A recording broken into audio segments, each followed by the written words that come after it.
नमस्ते दोस्तों, दीक्षा astro Kapoor YouTube channel में आपका स्वागत है।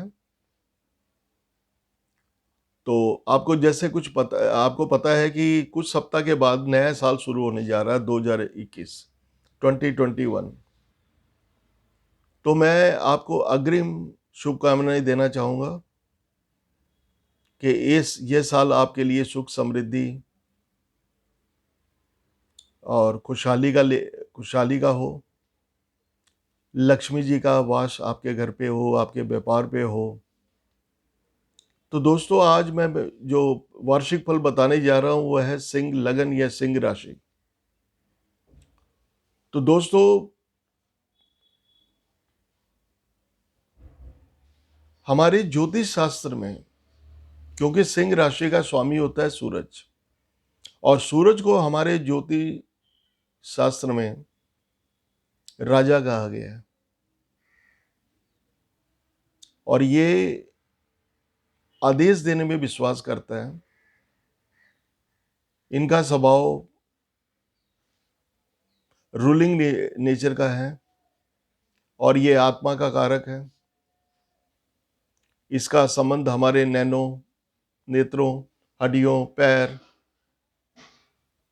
और बोन्स के साथ भी होता है इसका।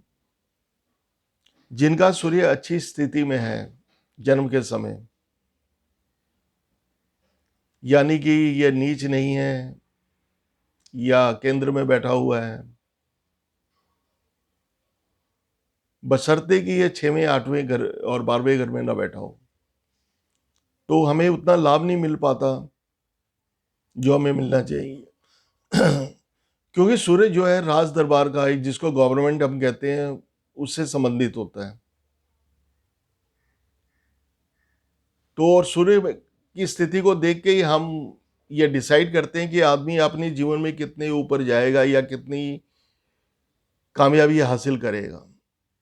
आपने देखा होगा जितने भी मिनिस्टर्स हैं, आईपीएस ऑफिसर हैं या आईएएस ऑफिसर हैं या हाई लेवल के जितने भी ऑफिसर्स हैं या बड़े से बड़ा मिनिस्टर है कोई, तो ये सूर्य की स्थिति अच्छी होने के बाद ही इतनी ऊंचाइयों को या इतनी बुलंदियों को छूते हैं।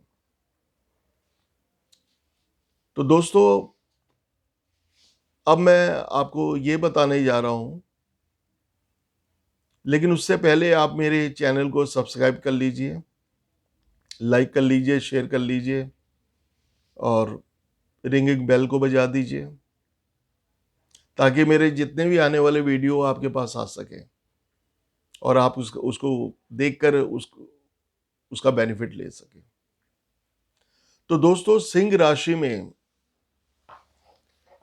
जब सिंह राशि के लिए जबकि नया साल शुरू होगा 2021, उस समय ग्रह गोचर की स्थिति क्या होगी, सबसे पहले मैं वो आपको बताने जा रहा हूं।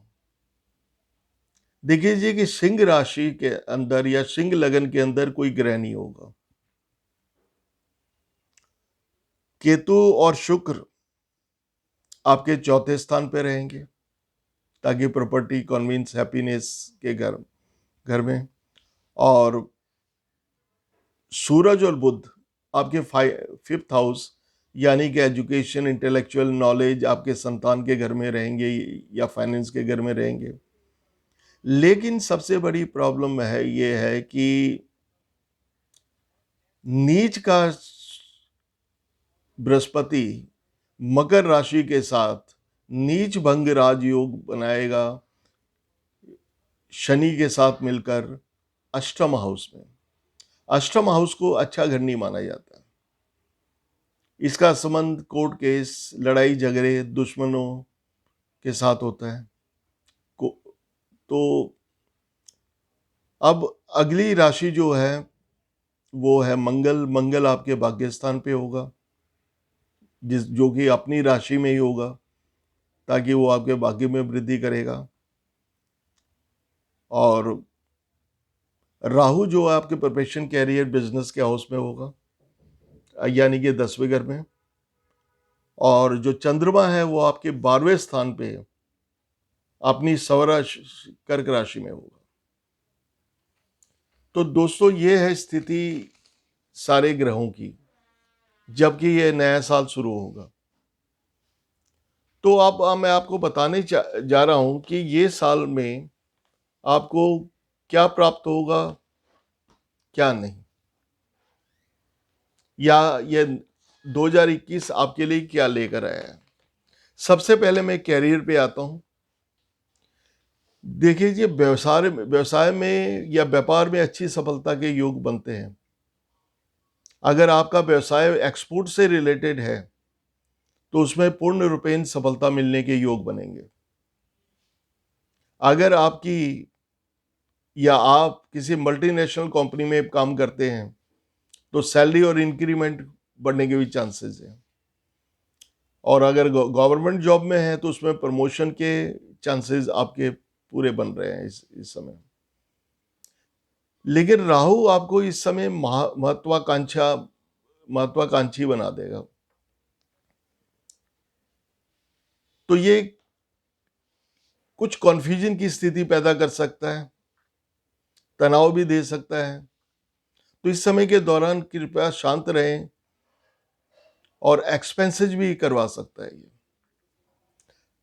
अब मैं आता हूं कि आपका फाइनेंस, कहने का मतलब है कि आपकी आर्थिक स्थिति इस साल में कैसे रहने वाली है। तो दोस्तों, धन लाभ के लिए कुछ मेहनत आपको करनी पड़ेगी इस साल। उतार चढ़ाव भी सामने आ सकते हैं, लेकिन मार्च के बाद अप्रैल, मई, जून, जुलाई, अगस्त, सितंबर, यह महीना आपके लिए अच्छा रहने वाला है। धन लाभ के लिए, स्पेशली व्यापार के लिए, बिजनेस के लिए, प्रमोशन के लिए। और कृपया गुस्से पे कंट्रोल रखें। अपने बॉस के साथ बहस करने की कोशिश ना करें, या आप अपने बिजनेस पार्टनर के साथ बहस ना करें। अगर कोई क्लाइंट या कस्टमर आपके दुकान पर आता है तो उसको प्यार से हैंडल करें, डिप्लोमेसी से हैंडल करें, गुस्से का टोटल त्याग करें, वरना नुकसान हो सकता है समय के दौरान।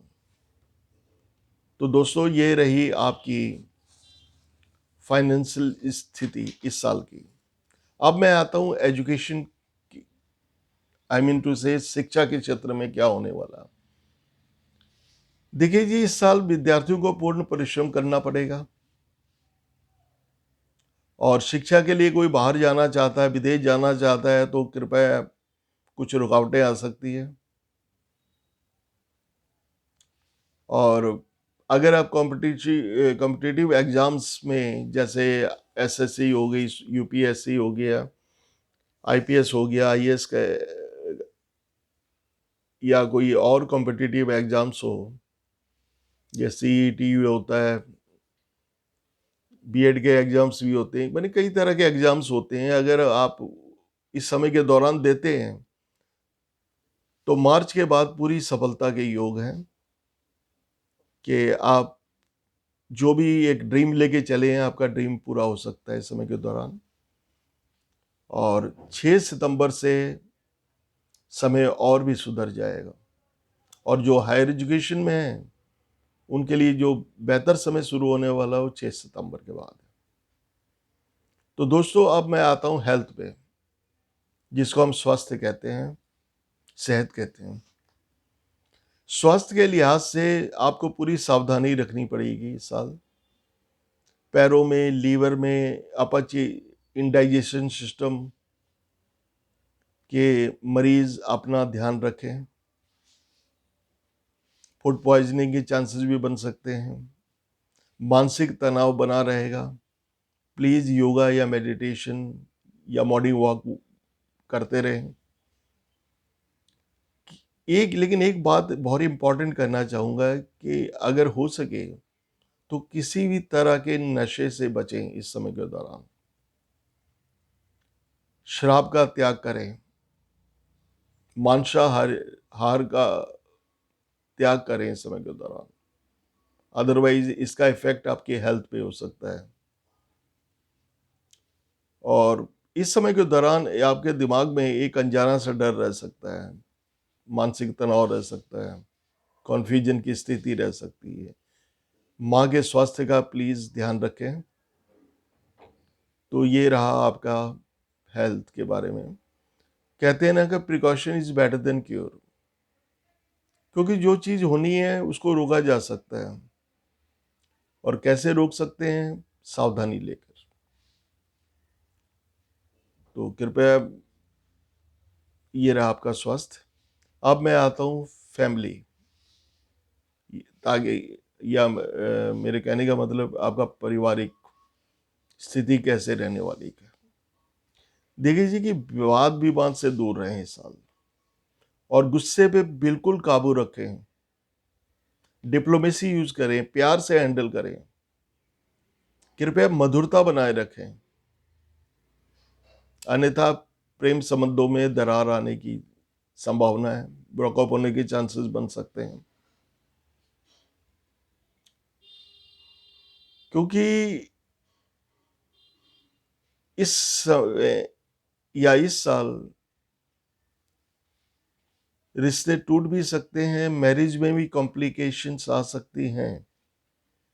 तो सबसे पहले जरूरी है कि शांति बनाए रखें, क्योंकि शांत एक चुप सौ सुख। क्योंकि एस्ट्रोलॉजी जो है एक मार्गदर्शन का काम करती है। अगर वो आपको बता रही है कि 2021 में ये करना है तो वो ना करें।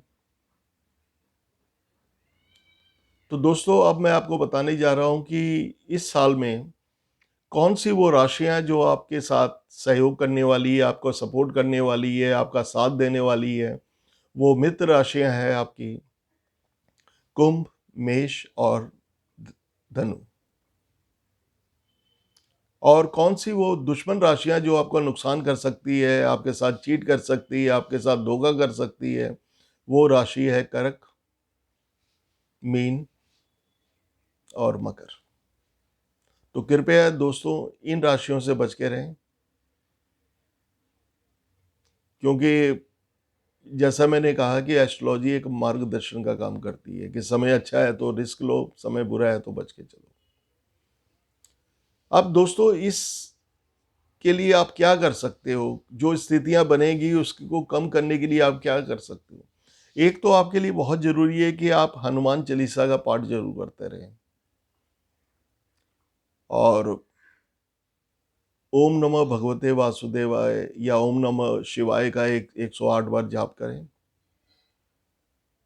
क्योंकि बृहस्पति अष्टम हाउस में चला गया है, और अष्टम हाउस और ऊपर से नीच भी है, क्योंकि जुपिटर आपके लिए बहुत अच्छा प्लेनेट है। तो इसलिए मैंने आपको कहा है, या तो विष्णु जी की या शिव जी की ओम नमः शिवाय का जाप करते रहें। हो सके तो आप मानिक या मूंगा पहन सकते हैं इस समय के दौरान, क्योंकि मानिक जो है आपका बर्थ प्लेनेट है, और मूंगा जो है आपके भाग्य का मालिक, और आपके प्रोफेशन के, आपके प्रॉपर्टी, कॉन्विंस, हैप्पीनेस, आपके मदर्स हाउस का मालिक है। तो दोस्तों, ये रहा वार्षिक फल सिंह राशि के लिए 2021 में। तो दोस्तों, अगर आपको मेरा ये वीडियो पसंद आया तो इसको सब्सक्राइब कर लीजिएगा। मैं ऑनलाइन और पर्सनल कंसल्टेशन भी प्रोवाइड करता हूँ। I am astrologer, I am palm मैं हस्तरेखा पाम रीडर भी हूँ, फेस रीडर भी हूँ, मैं न्यूमरोलॉजिस्ट भी हूँ, मैं साइकिक रीडिंग भी करता हूँ, मैं जेम्स स्टोन स्पेशलिस्ट भी हूँ। तो अगर आपको किसी तरह के कंसल्टेशन की ज़रूरत हो तो आप डिस्क्रिप्शन बॉक्स में जाएंगे तो वहाँ मेरा व्हाट्सअप नंबर, मेरी ईमेल, मेरा वेबसाइट, मेरा इंस्टाग्राम, इवन आप यूट्यूब के कमेंट बॉक्स में आप मेरे साथ संबंध कर सकते हैं, क्योंकि मैं लाइव और ऑनलाइन और पर्सनली कंसल्टेशन प्रोवाइड करता हूँ। लेकिन दोस्तों, एक बात बताना चाहूँगा फिर आखिर में जाते हुए, कि ये मैंने आपको भविष्यवाणी की है सिंह राशि के और सिंह लगन के बारे में। लेकिन आप इसका अगर मोर एक्यूरेट और डिटेल में जानना चाहते हैं तो इसके लिए सबसे ज़्यादा जरूरी होता है कि जन्मपत्री का विश्लेषण, एनालिसिस। क्योंकि जब आप पैदा हुए उस समय ग्रहों की स्थिति क्या थी, कहीं 6वें 8वें 12वें घर में तो नहीं बैठे थे, कहीं प्लेनेट नीच या बकरी तो नहीं थे, या कहीं प्लेनेट ग्रहण योग बना के तो नहीं बैठे थे, कहीं आपके जन्म पत्री में कालसर्प योग की स्थिति तो नहीं बन रही है, और जो महादशा चल रही है वो आपके मित्र की महादशा है या दुश्मन की। तो ये भी बहुत ज्यादा इंपॉर्टेंट रोल करते हैं प्रेडिक्शन के अंदर। तो दोस्तों, अगर आप कुंडली का विश्लेषण करवाते हैं, you will get more precise and accurate predictions. तो you can contact me on my WhatsApp number, on my email, on my website, on my even on Instagram, and you also ask your question on YouTube comment box. I will be always available there. So this is the prediction about yearly prediction about Leo 2021. So thanks दोस्तों, नमस्कार।